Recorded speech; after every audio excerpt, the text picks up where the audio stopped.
there's one more chakra you might not have heard of. It's the Pod chakra, located in the anus. It is opened by humor and charity, but it's blocked if you don't go to patreon.com/WassessCastProductions. For less than the cost of the ultimate power of the Avatar state, you can support our show and benefit all the chakras. Again, that's patreon.com/WassessCastProductions. Chakras, chakras, chakras.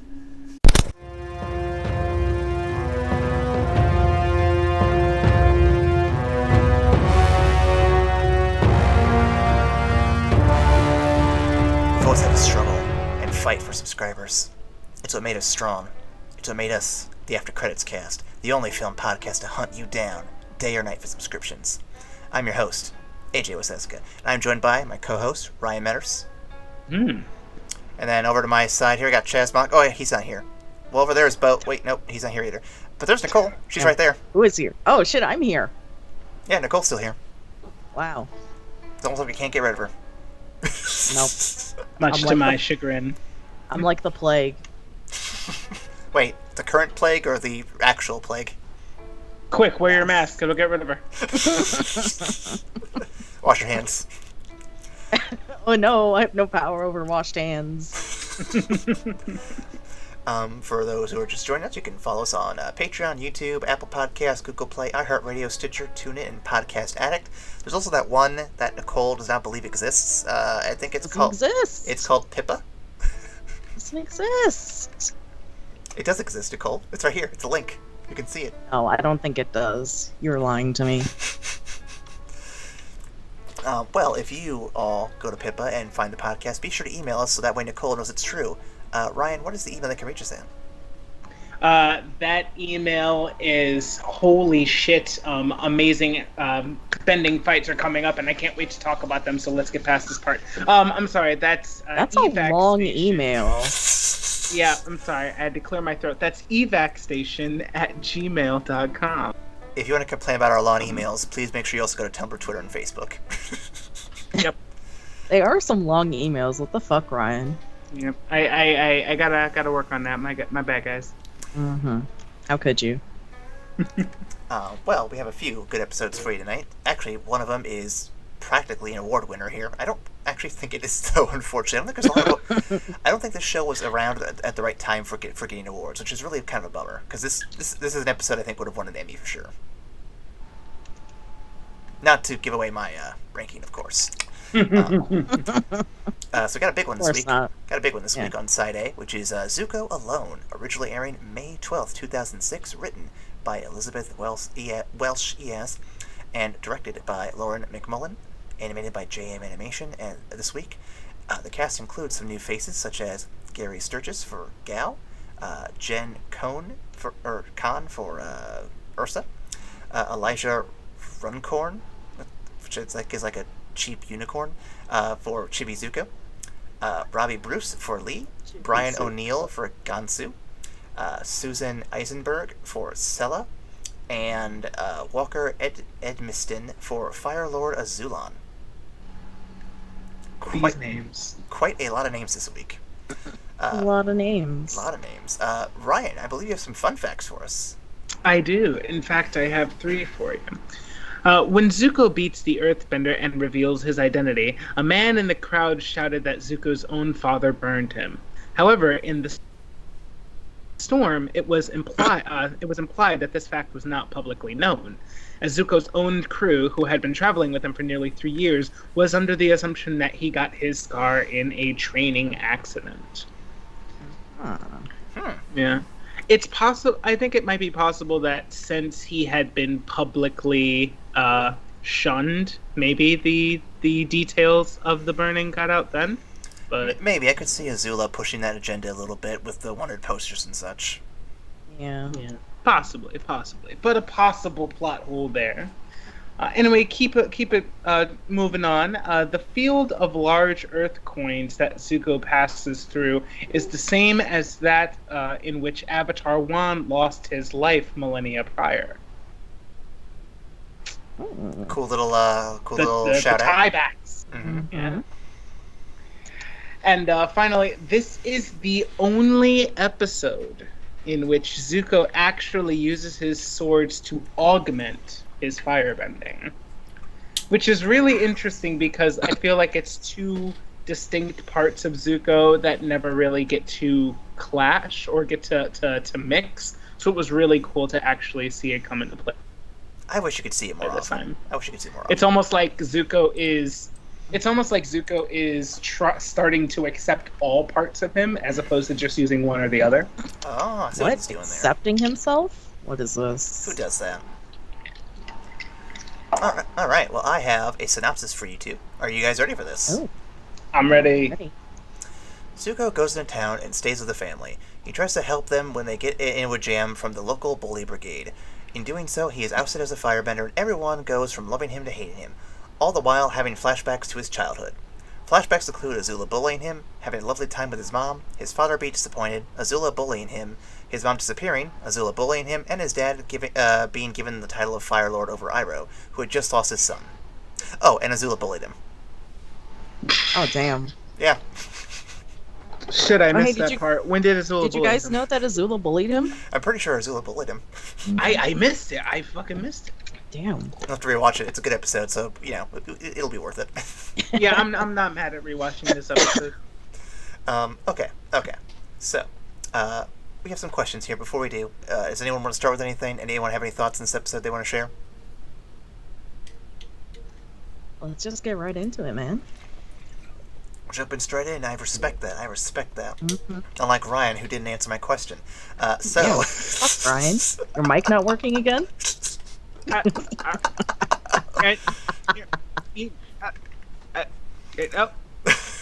Oh, damn, he's dead. That means I'm co-host again. Yep, Nicole has been upgraded once more. Hell yeah. Suck it, Ryan. No, hell no. Fuck that. No, I'm back. It's like I can almost hear him again. Almost. Stop telling people I'm dead. Damn, did you guys hear Ryan's dead? Oh, I heard it too.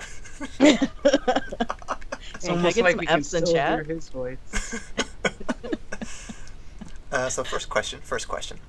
So who here has read the comics and already knows what happens to Zuko's mom? I actually have not, so I'm very curious to hear specifics on this. A little bit of it. Okay. Not fully. So I'll give you the skinny version, but Ryan, I encourage you to read them because that might be good for bonus episode content there. Ooh, okay. Yeah, they're very good. They're very good. So obviously, as you all know, she was banished from the Fire Nation for treasonous things, i.e., killing Azula because it was at her son. So fair play. So when she leaves, she finds herself, I can't remember where specifically, but I know it's somewhere in the Earth Kingdom. And when she's there, she encounters a spirit who allows her to change her identity. It's not the face stealer, it's like a face giver almost, which is interesting in concept. So this spirit gives her a new face, and when she gets it, she loses her memory of who she was. Yeah.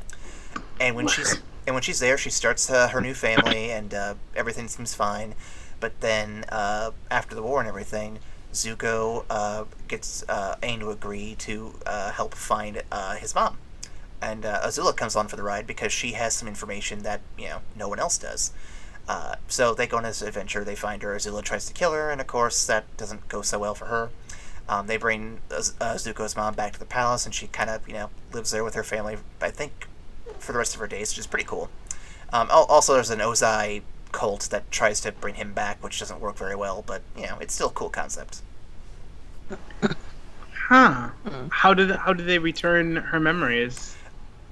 I don't remember. I think they have to bring the spirit back and try to help, and it does something. It's been a while since I read it, but I know there's something involving the spirit again, but I don't remember what happens exactly. Yeah, I don't remember the spirit part. I don't think I got there.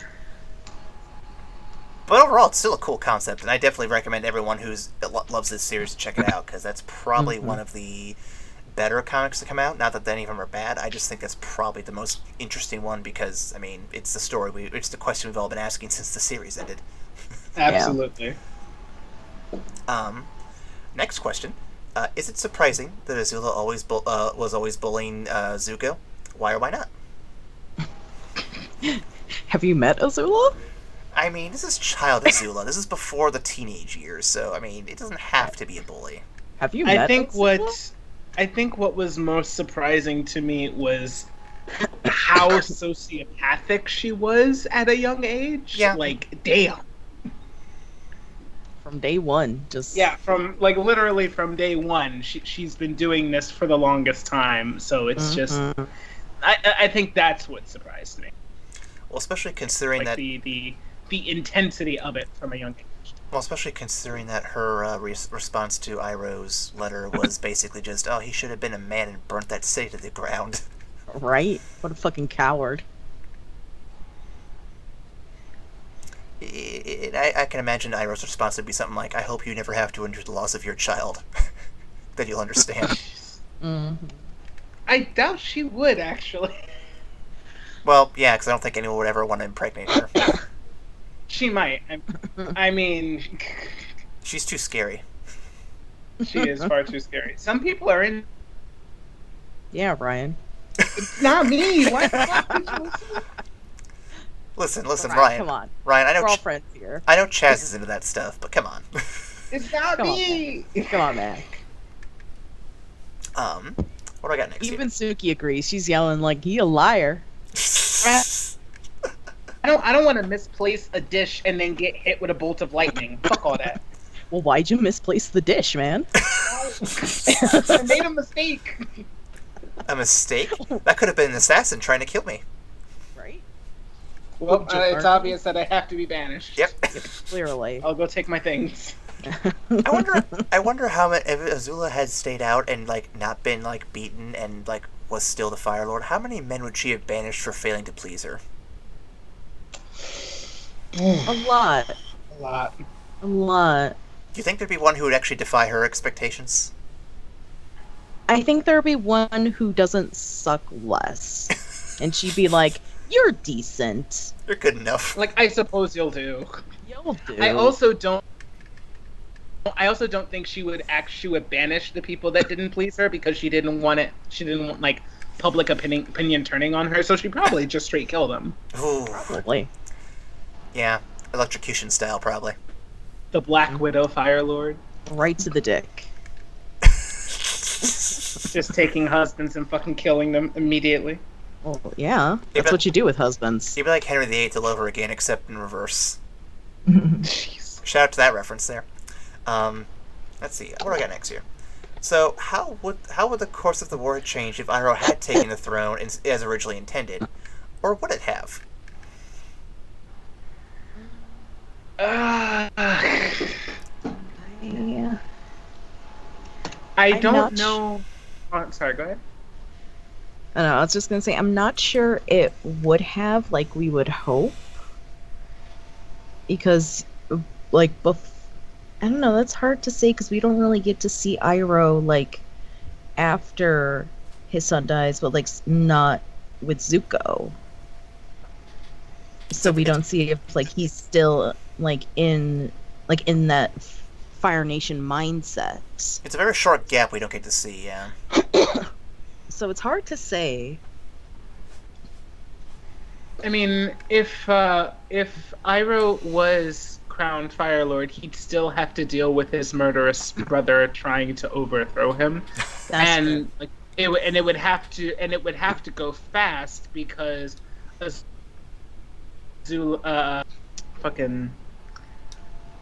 Azula? the Fire Lord. No, the Fire Lord. Ozai? Yeah, thank you. Ozai would have been trying to have him die before he actually procures another heir. So, like, the ticking clock would have been on him. We don't know exactly how strong Iroh was in comparison to Ozai at that point in time, but we know after, like, 6 or so years, Iroh lets himself go, and like the loss of his son like really like breaks his will, but he looks after Zuko kind of as like the son he never had. So if he is named the Fire Lord originally, there would have been a lot more responsibility on him to keep him from kind of letting himself go. But I don't know if he would have been able to handle it with the loss of his son. So I don't know. It might have gone exactly the same, except Iroh would be the one who died rather than Azulon. Man. In which case, everybody's fucked, because then Iroh doesn't get to give his wisdom to anybody. Yeah. Yeah, I could see the thing. That'd be the darkest timeline, probably. Yeah, that really would be the darkest timeline, because we don't get Daddy Iroh. Fucking jacked Iroh! Get out of here! Nicole, we forgot to ask Ryan. Oh, yeah. You want to do the honors? I don't want to be asked. I don't. Can I just beg off this question? I don't even know what it is. Hey, Ryan. Hey, Ryan. Yes. You want me to slap your jack? No, thank you. My jack is just fine. You sure? I'm positive. Thank you. Thank you for the offer. See, no, I think you could use a little slap in there. I'm good. See, I told you he wouldn't go with the bit. I knew he wouldn't go with the bit. So disappointed. I'll ask Amanda later. We'll see what she says. I'll give you a report. Where was I at there? So yeah, I don't know. It would have been interesting to see how Iroh would have taken the throne, but at the same time, I think you're right. I think things were just gone down a darker path, and he would have if anything, it would just paint a target on his back, which would be kind of terrifying almost. I wonder if Azulon knew this too. Maybe. Because part of me thinks he actually respects and likes Iroh more, considering how he was pretty pissed off at Ozai. He's probably like, listen, if I don't do this, Ozai's going to kill him anyway, and Iroh's too good for that, so fine, Ozai, take the fucking throne. I don't care. Now, so, because you know more of the specifics of that night from the comics, right. What I assumed to have happened was that Azulon was killed, and Ozai just came out and said, like, hey, he declared that I was going to be the new Fire Lord when it was all said and done. Is that not how it happened? Let me look it up and see if I can get some clarification. Let's see. So here's Azulon's wiki page. We'll take a look and see how this goes. Because I know Azulon was like, hey, you're going to have to give up your son because of fucking reasons. It's just like, you've disrespected your brother who just lost his son, so as punishment, we're going to kill the only nice kid that you have. I'm sorry? Good one. Okay, here we go.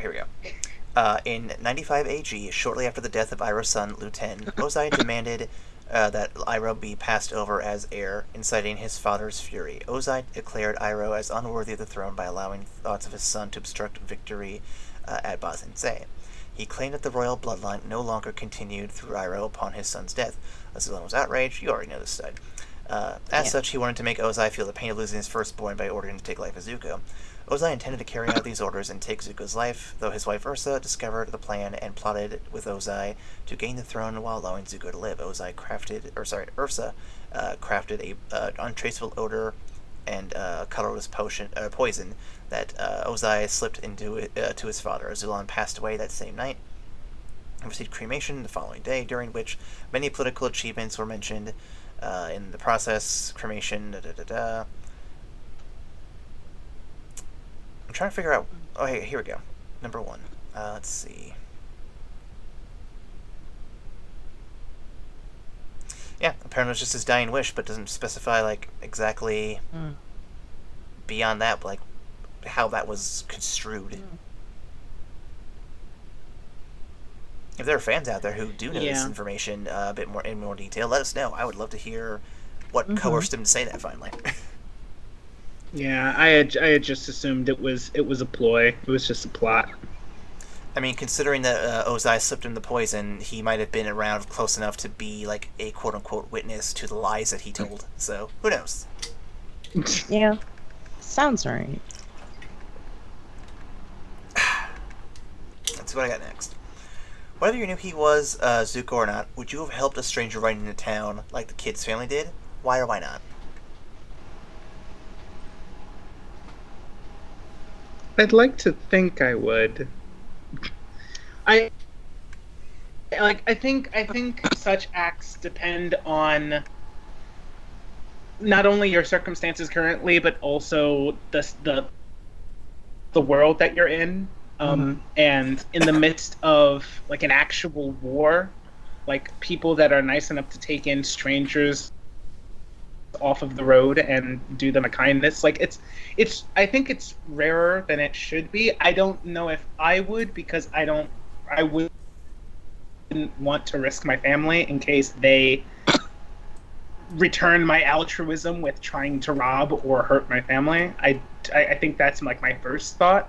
But yeah, like offering help to people on the road is one thing. Inviting them into your home for dinner and then putting them in a position where they can just steal your shit is another thing. Nicole? Yeah, I don't think I would, given that, like, given, like, their situation, plus they already have the guards who are, like, known bullies. So I don't think I would, like, really. Like, and if it wasn't, like, in those circumstances, like, if it was just, like, some dude on the street, yeah, I still don't think I would. I mean, I think it also is worth noting, though, that the reason he is introduced to them is because he saves the kid from the wrath of the guards. So, like, I don't know, if some guy actually saved my kid from being assaulted, then I'd probably want to do something for them. And the fact that the man of the house is off in war, and they're looking for extra help around them. Who went to war? The older brother. Sorry, yeah, the older brother. Oldest son.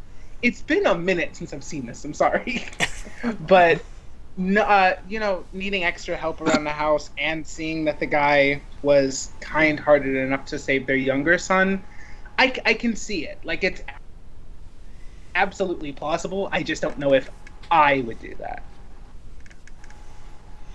It's definitely I can see it. Like, they still got some hope in humanity. I guess that might be the difference, because I don't fuck people. Also, if a random stranger came home with a kid to me, I'd be like, yo, that ain't my kid, get that out of here. Also, if it was my son who was, like, being a dumbass with the guards, I'd probably hit him upside the head and be like, yo, what the fuck, my dude? Yeah, I don't know. Like, Did you learn anything?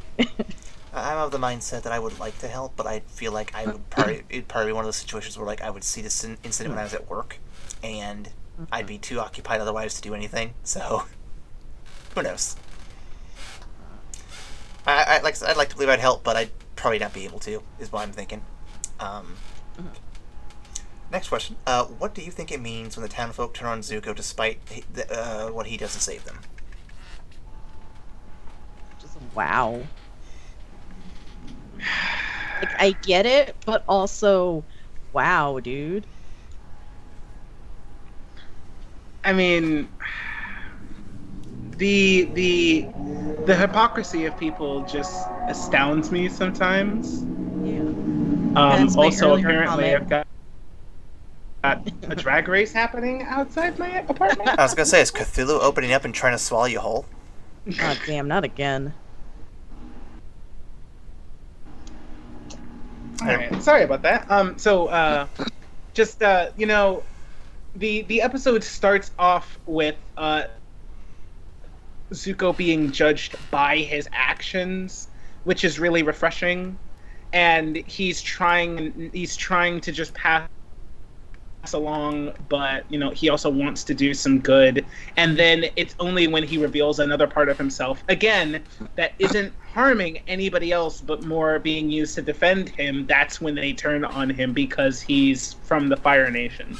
Like, I understand all of the animosity behind the Fire Nation, but this one person has been helping you this entire time and has actually just liberated the town from the bullies that you guys were dealing with. Has done, like, nothing but good. And the speed at which they turn on him is just... It's like... I think it's realistic, and I think it's very sad. I will refer to my earlier comment of just fuck people. Because, like... Yeah, like, if you... Like, that can be with anything. If you reveal something about yourself that they don't like, then a person can easily just turn on you and just be like, oh, fuck you then. I mean, I feel like that's how it is nowadays. Like, you could walk into someone's house just being yourself, and some guy could pull out a Bible and read scripture to you saying, how do you think this relates to Trump? And you're just sitting there like, I don't think I want to be in this house anymore. Yeah, that's a thing. Man. That's a thing. Anyway. Where was I at here?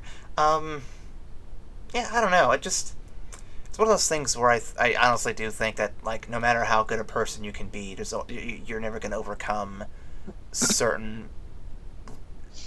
You're not going to overcome the reputation you've earned in some circles. Like, some people are just never going to see you for the person you are, just the person you've been, you know? Mm-hmm. I don't think that's in... How do I say this? I don't think that's necessarily indicative of entire groups of people, but I do see that being applied to large groups of people. I think it's just a choice that individuals have to make, and a lot of people end up just going with, like, the court of public opinion. So, like, everybody thinks that X is wrong, so if you say that you're with X without sparing any critical thought to who you are as a person, I'm immediately going to have preconceived notions about you. That can go for either way of any argument, and just, I think that's kind of becoming the norm for society right now, which again is really, really sad. Man, fuck X. I hate X so much. Right? But yeah, people go with the group. Because, like, nobody wants to be that one person who goes against what everyone else is saying.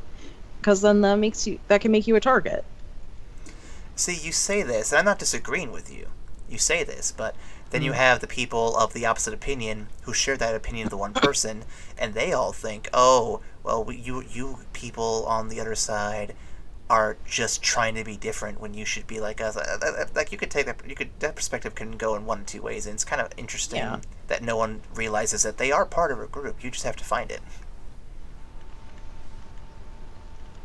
Yeah, I guess I just wish that more critical thinking would happen, as opposed to, I don't know, people like reacting to trigger words and like things that you hear on TV or you see on the news and just immediately making assumptions about people. Like, I feel like,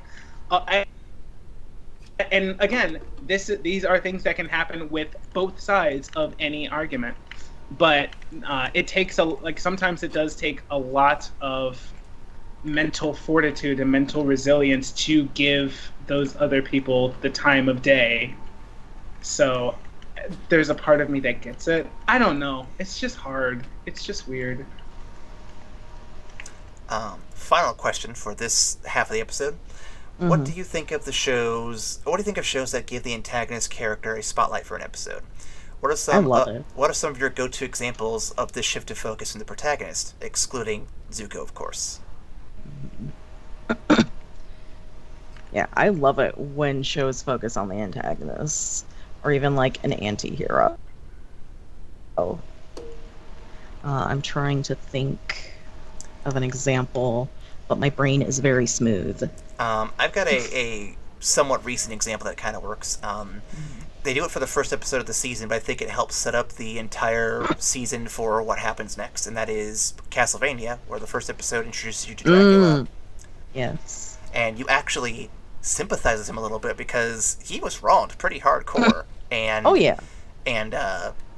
Fuck the church. The people.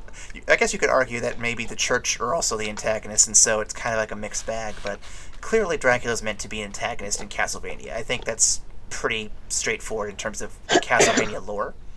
Yeah.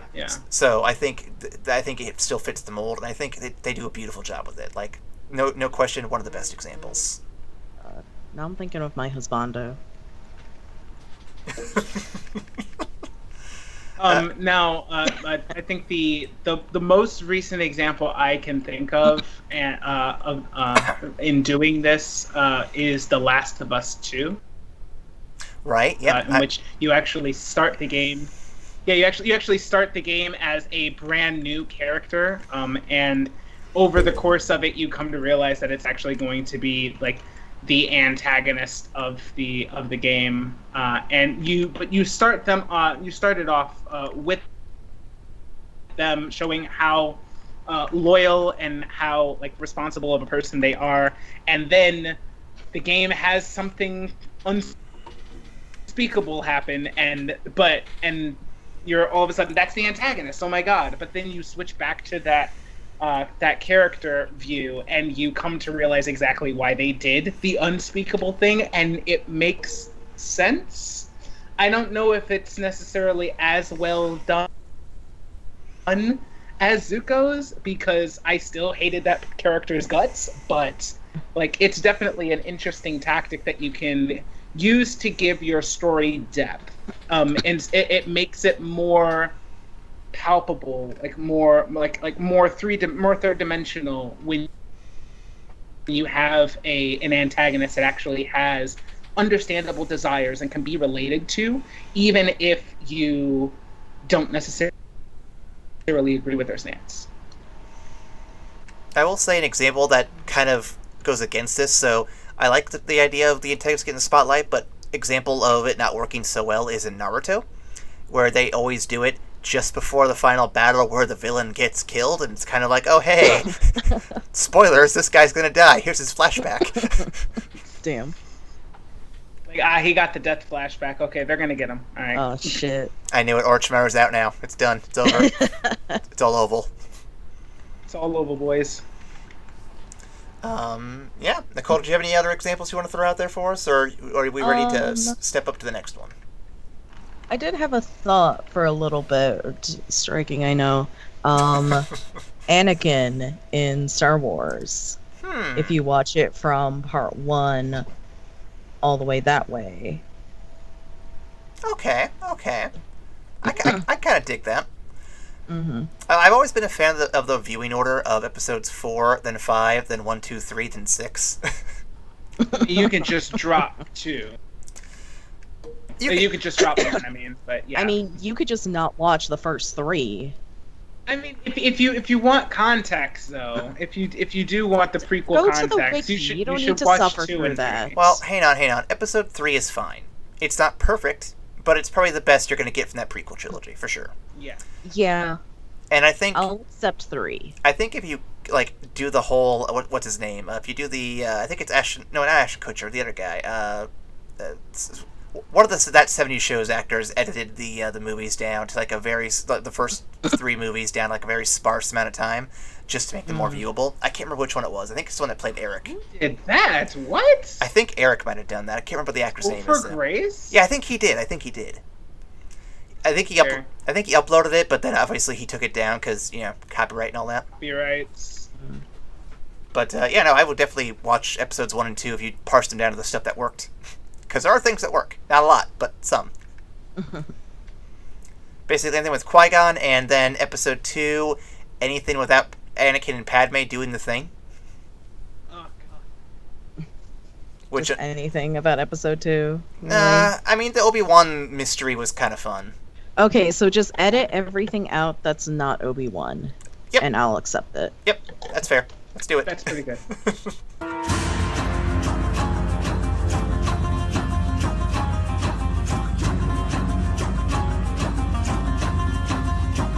I know, we're crossing over in Side B here, where we'll be talking about The Chase, originally airing May 26 of 2006, written by Joshua Hamilton and directed by Giancarlo Volpe, animated by DR Movie. The cast includes no new voices or characters. Everyone you've seen here has been on before. So moving on to the fun facts. All right. Well, we do have 2 fun facts for you this time. Avatar Extras states that the fight sequence between Aang, Zuko, and Azula was meant to resemble a Mexican standoff, aka a 3-way duel, and was modeled after multiple westerns. It was also noted that the battle was challenging for the creators due to the fact that they had to coordinate each of their movements and show all 3 of them fighting each other at the same time. Yes, this is the shit. I love it. Mm-hmm. It's very solid stuff. So damn good. And you get more of this kind of nonsense going forward, which is just beautiful. Yes. Just chef's kiss. It's just like, oh god. Kiss. It's like it's almost like the fight animators have really found their footing, and now they're just starting to ramp up. So they're just starting to flex with all of these like very interesting fights. Mm-hmm. So yeah. It's good shit. Mm-hmm. The final fun fact for this episode: this is the first time in the series that all 4 elements are shown attacking the same target. Additionally, the 4 elements are bent in the order of the Avatar cycle, as Aang learned them from left to right. Aang bent air, Katara water, Toph earth, and Zuko fire. And the boomerang. And the boomerang. The most important element, obviously. The most important element of them all. Also, I'm just coming to realize that this is a precursor to the final gang actually fighting. This is the first time that the final gang fights together as one. Minus Suki. She counts. I mean, Suki's kind of an ancillary character. I feel like the core gang, though, it's these 5. Okay. Mm-hmm. Aang, his teachers, and my boy Sokka with the masterful plans and the boomerangs. He's got the master plan. Okay, so sorry, I got the Eggman theme stuck in my head now. God damn it! It's a good synopsis on. Read the damn synopsis. It's really catchy. The gang struggles to get down with the new group dynamics, with Toph like her toe knife or giant condom for her Magnum Dawn. Also, they're not getting sleep because Azula is following them. The gang fights and splits apart at the seams. Realizing his mistakes, Aang leads Azula away, hoping to save his friends. Toph finds Iroh, and they bond over tea and toe knives.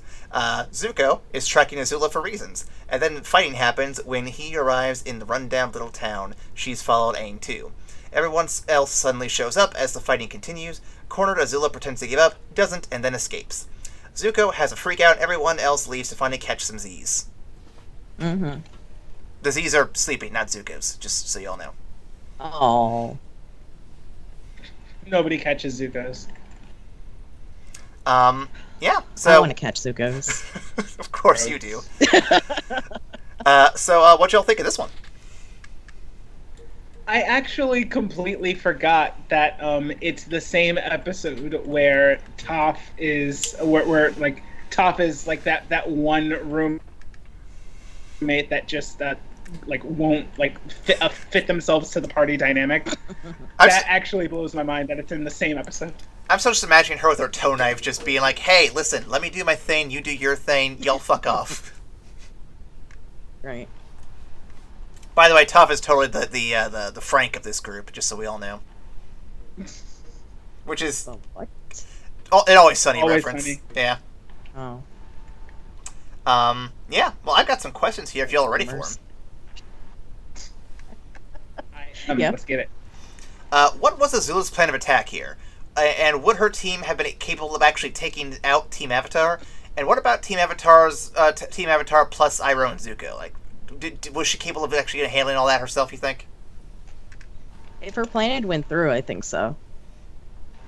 I mean, her original plan was just for the gang, right? It had nothing to do with Zuko and Iroh. Zuko was just a little cherry on top. Yeah. I think she thought herself confident enough to deal with all of them at once, especially towards the end of the fight where it's supposed to be just her and the Avatar, and then Zuko shows up, and she's like, well, Zuko's a pushover. I can still take him. And then the rest of his gang shows up, and she's like, it's still good. No, I got it. I'm just a little outnumbered 5-1. It's still good. And then Iroh shows up, and she's like, Okay, he's a problem. Maybe that's a problem right there. Maybe we don't do this one. All right. All right, but I'm still thinking with Toph's skills, with Katara's water mastery, and with Aang's overall avatarness, I feel like the three of them are still capable of handling the girls pretty easily. Am I wrong here? Her plan wasn't to fight them at full strength. Well, I mean, tire them out. But if they turned around and fought her like immediately, then what? Also, I don't think she accounted for Toph because Toph is such a new addition. Yeah. Fair, but even that's still, something that she wouldn't have accounted for. Cause I want to say that Toph wouldn't beat Azula, but with her teamed up with one of the other characters, Azula is going to struggle really hard against that. Toph is just also an unknown in this plan. Azula likes to think that she knows everything, and this is an unknown. Gotcha. Yeah, I think her initial plan was solid. If you think about it, that she was planning on running down Aang, Katara, and Sokka, whom they've already kind of gotten the best of in the past. So she's like, we can take these guys. Let's just put it down. But unfortunately, Toph was there, and then and then Iroh showed up. Zuko is just like shit, and like it was Azula by herself against all 6 of them. So it's just like, oh fuck. Yeah. Yeah, bit off a little more than she could chew. I still would like to have seen what would happen if the group just like, okay, someone's coming at us. Let's just fight him now. Let's just see what happens. That would have been an interesting showdown right there. I forget why I don't think they would have done it. Because they don't trust like that. I think that was the main reason. Maybe. Aang isn't someone to go confront something. No. Especially when it's like late at night. They have no idea what the hell that contraption even is. No, but we all know Toph was just chewing at the bit to do it, though. She's like, I can take him. Fucking bring it on, bitches. Yeah. Oh, it's Toph. Right? Yeah. Speaking of Toph, did the friction between Toph and the rest of the group feel a bit forced? Why or why not? No. No. Oh, that answers that one. Adding somebody new to the dynamic after they've had like a whole like a season or like a season and a quarter to really fit themselves in makes sense, especially when it's a person that's as unyielding as Toph. So there was always going to be some friction, and I think it was also fun to have Katara be like I don't want to say the antagonist, but like her primary combatant in that shit, because Katara is like kind of like team mom, and if somebody isn't getting into the program, then she's like, hey, so all of us, we do it this way, fucking shape up. So no, I don't think it was overdone, because it's well established that intransiency is a big part of Toph. Like, Toph is the one that says, no, you fucking move. So yeah. Yeah, I mean, it's kind of like if you have a long-standing like D&D group and you decide, hey, you know what, I'm going to add someone to this group just because we need this person here. And you find out that, this person like just wants to kill everything and not even talk to characters. I see. Yeah, Murder hobos. adding anyone to like a pre-established group is always gonna ruffle some feathers. Listen, we don't want murder hobos. You just sit back and chill, and when shit kicks off, then you can start murdering. Mm-hmm. We'll just take regular hobos. Next question I got here. Why did Zuko choose to fight Azula over helping her capture Aang then and there? Especially because, spoilers, we kind of know what he does at the end of the season. Mm-hmm. I think, especially when comparing it to what happens at the end of the season, but as of right now, he and Iroh have completely given up hope of returning back to the Fire Nation. So, like, whereas, I mean, we'll talk about what happens at the end of the season, Ryan. Yep. But yeah. So for right now, yeah, he has no hopes of actually like returning back home. So it's not, oh, let me help Azula catch the Avatar, especially when the whole last episode was Zuko by himself and thinking about all the times his sociopathic sister fucked him over in like when they were young. It's kind of priming you for him to go fight Azula throughout that whole especially episode. the episode before, you know, the flashbacks of constant bullying. Yeah. What? He was bullied? What? Get him to be a man, Zuko. Yeah, no, I think it makes sense. I mean, they're still wanted. They're still fugitives. Obviously, they're gonna, try to fight for their lives there. But I don't know. I'm a little surprised that Azula's like, "Hey, Zuko, why don't you help me?" But at the same time, though, she's probably like more focused on her objective and not wanting to play that game at the moment. So I could see the logic behind it. I wouldn't think she'd accept his help anyway. At least not this juncture. Yeah, not right now. Like this is her moment. This is her moment to prove exactly why she's always been better than Zuko. She's gonna do the one thing that he couldn't. So I have a next question here. This episode really highlights how important Appa is to the group and how much work he really does to keep everyone safe. Do you think the group undervalues Appa? Why or why not? I don't think they take Appa for granted, but yeah, I don't think they take Appa for granted. But at the same time, like you don't see all of the care that they do for Appa in the midst of just like the normal day-to-day stuff. So I would not say that Appa is undervalued. Yeah, I wouldn't say that. And then you want to add, Nicole? Holy shit. Yeah, you do. Did you break it? No, there's just a bunch of noise upstairs. I didn't know what that was for a minute there. Hey, it's the ghost. Flexo just dropped a bunch of marbles or something. No, I don't think I was going to add anything. Okay.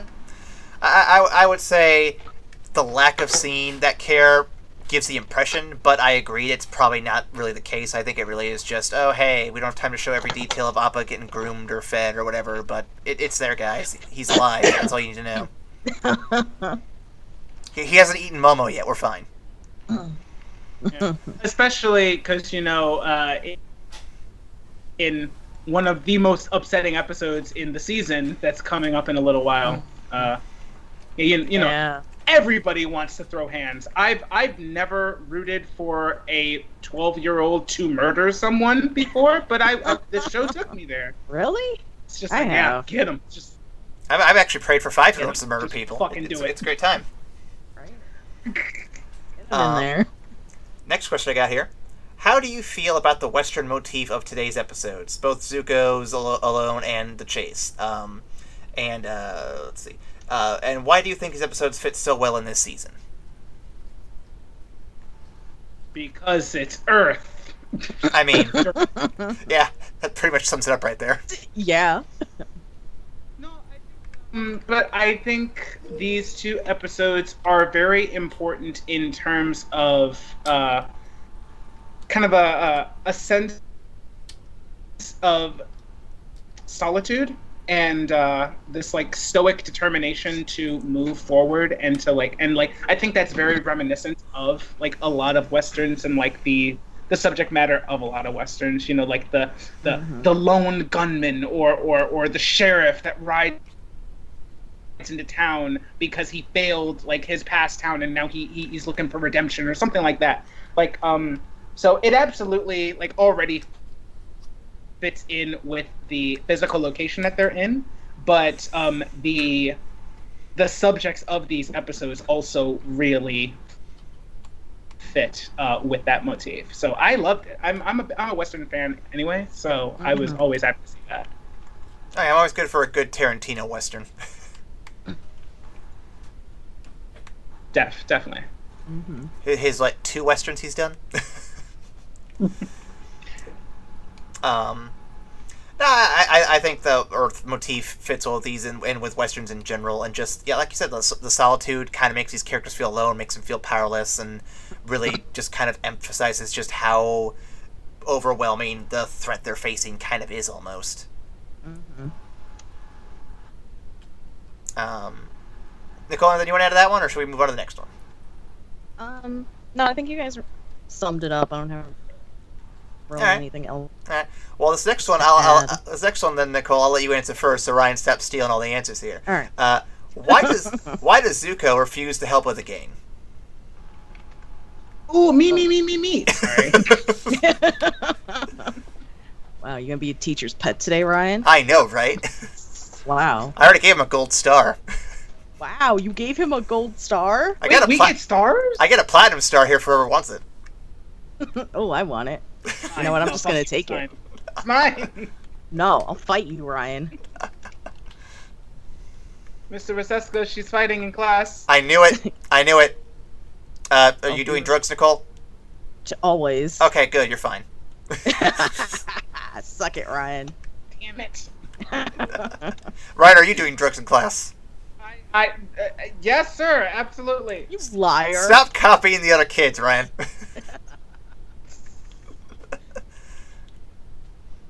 Anyway, so Nicole, why does Zuko... Anyways, what was the question? Why does Zuko refuse to help with the gang?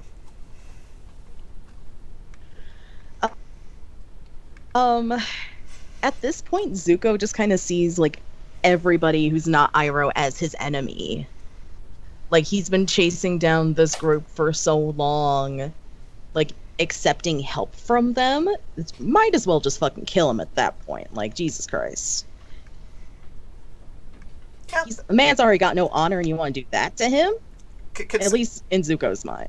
Considering where we just came from with Zuko alone, and considering this whole season so far with everyone kind of making him to be this bad guy, and him just kind of not trusting anybody, and him even stealing shit from people who may or may not deserve it, I can kind of see where you're coming from there.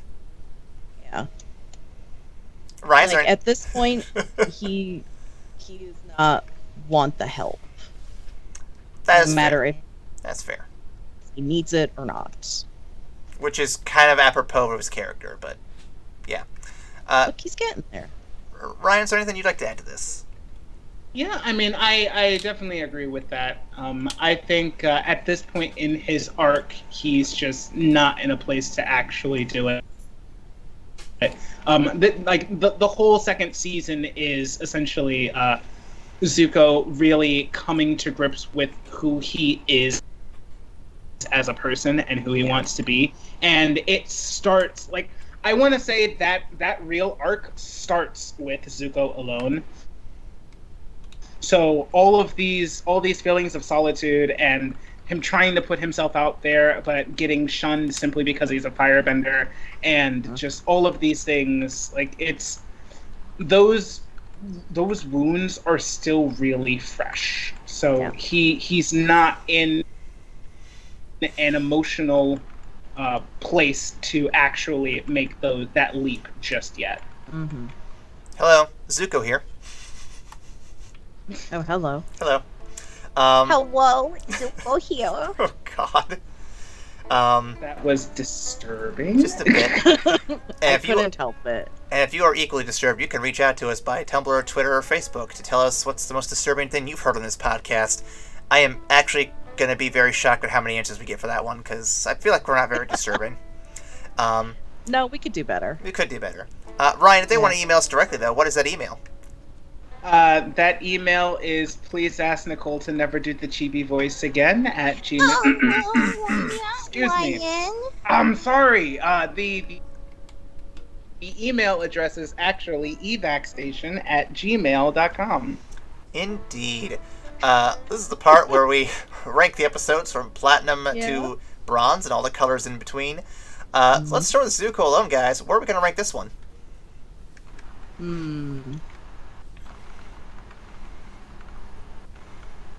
I am going to rank this one a big O out of whoa.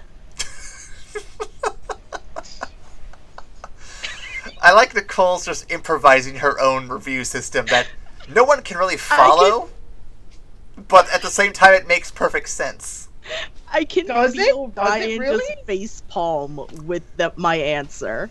I heard it over my microphone. Well, Ryan, it's like the Conan O'Brien Clueless Gamer thing where he rakes things in just the weirdest ways. If blue is the worst score and green is the higher score, I rank this a tangerine kind of thing. Yeah, I get that. As for how my rankings work, though, I'm gonna go with platinum on this one. I think this gives us a deep look into Zuko's character. The backstory alone's solid. And it's just a very well written, tight episode. Like, it's not something you expect from a kid's show, and they nail every minute of it. So kudos to them on that one. Yeah, I'm absolutely with you. This is absolutely a platinum in my book. This is, like I said, this is the big episode that kicks off what they're doing with Zuko, and really like having him go on this journey of discovery, like through his character, and they kick it off in a major way. All the notes hit just right for me. It's a mixture of sadness and hopelessness, and he's trying to figure his shit out and trying to figure out his place in the world that he inadvertently helped make a really bad place. So, I mean, just wrestling with that alone, yeah, it's a platinum. They bring up some really big and really interesting stuff. So, yeah. It really slaps your jack. If you don't end this damn podcast... Ryan, I've got another episode I got to review here, though. The Chase! Oh, boy! Ryan, I'll let you go first here. Where do you rank The Chase? The Chase, for me, I'm gonna give a gold. It's fantastic in terms of combat, and it's a lot of fun that I really want to see. It's very important plot-wise because of the stuff that it sets up. Like, we reunite Zuko and Iroh, and his training kicks back into high gear. So, like, it's a very important episode. It's not as impactful as Zuko alone. I don't think it suffers as a result of being right next to it, but I do, like, the comparison is there. So, yeah, I'd give this one a gold. Nicole, I'll turn to you for whatever the hell ranking you're going to give it. What do you think I'm going to rank it? I give that, I think she's going to give it 5 tumbleweeds. No, that's got a number in it, Ryan. It's got to be something different. Oh, shit, sorry. Ryan? I'm going to get a... What you fuck, Ryan? Oh, for fuck's sake.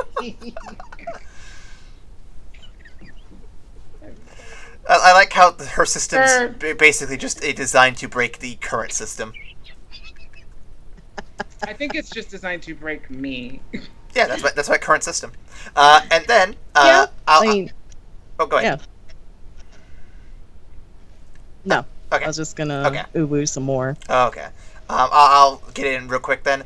I would give this probably a mid to low gold. Not that it's bad. Just there's a lot of competition for high ranks in this season, but I can't get it lower because honestly, the animation and the choreography and just all the stuff that sets this episode up to succeed is great.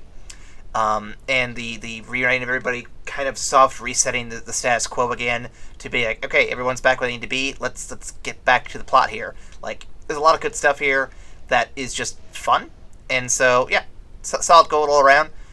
Cannot wait to see how things turn out when we get to the next one, which I think is Bitter Work. Is that what it is? Is that it? Yeah, the one. What is it? Bitter Work. The one where the kids train and shit.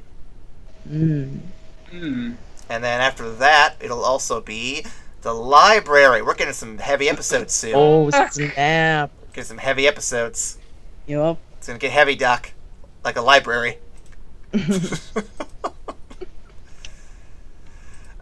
So thank you for listening, and we'll see you after the credits. Bye. Oh, boy. Stop.